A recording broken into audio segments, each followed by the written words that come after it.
ఈ రోజే డౌన్లోడ్ చేయండి. మీ ఫేవరెట్ షోస్ చూడండి. అమ్మ లేదు, నాన్నమ్మ చనిపోయారు. నువ్వు కూడా లేకపోతే నేను అనాథనే కదమ్మా. కుషికి వదలని నాకు మాట కుషి నా కూతురు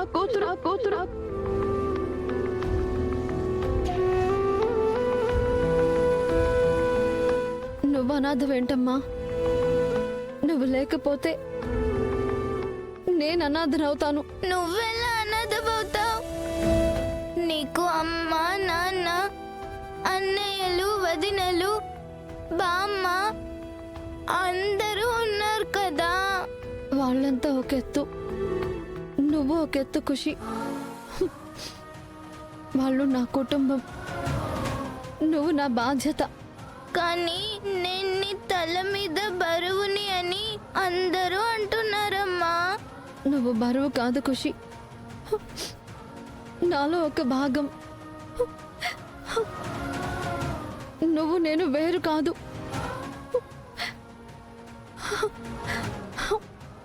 మనిద్దరం ఒక్కటే.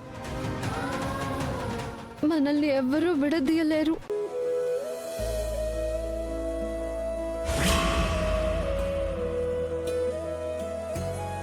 అవును తులసి, మనల్ని ఆ దేవుడు కూడా విడదీయలేడు.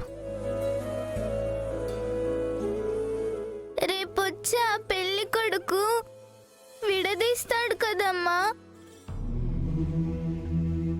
లేదు, నిన్ను నాతో ఉండనిస్తేనే నేను పెళ్లి చేసుకుంటాను అని అతనికి చెప్పేస్తాను. నీకు అభ్యంతరం లేకపోతే నిన్ను పెళ్లి చేసుకోవడానికి నాకే అభ్యంతరం లేదు తులసి. మన రెండు కుటుంబాలని ఒప్పించి పెళ్లి చేసుకుంటాను. ఒకవేళ అతను ఒప్పుకోకపోతే? ఎలాగైనా ఒప్పిస్తాను. ఇప్పటికీ ఇంట్లో వాళ్ళతో బయట వాళ్ళతో మాటలు పడుతూనే ఉన్నాను.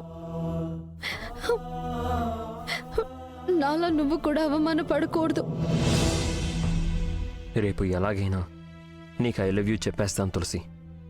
అందుకే మా నాన్నని టైం అడిగాను. ఆయన ఢిల్లీ వెళ్దామన్నా సరే నీకోసం ఉండిపోయాను.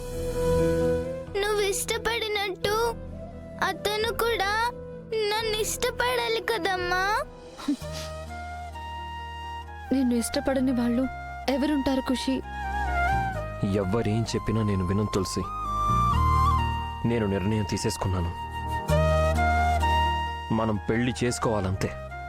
మీకు పెళ్ళైతే మన ప్రాబ్లమ్స్ సాల్వ్ అవుతాయి కదమ్మా. అవును ఖుషి, నా పెళ్ళే మన కష్టాలకి ఫుల్ స్టాప్ పెట్టాలి. రేపే అది డిసైడ్ అవుతుంది.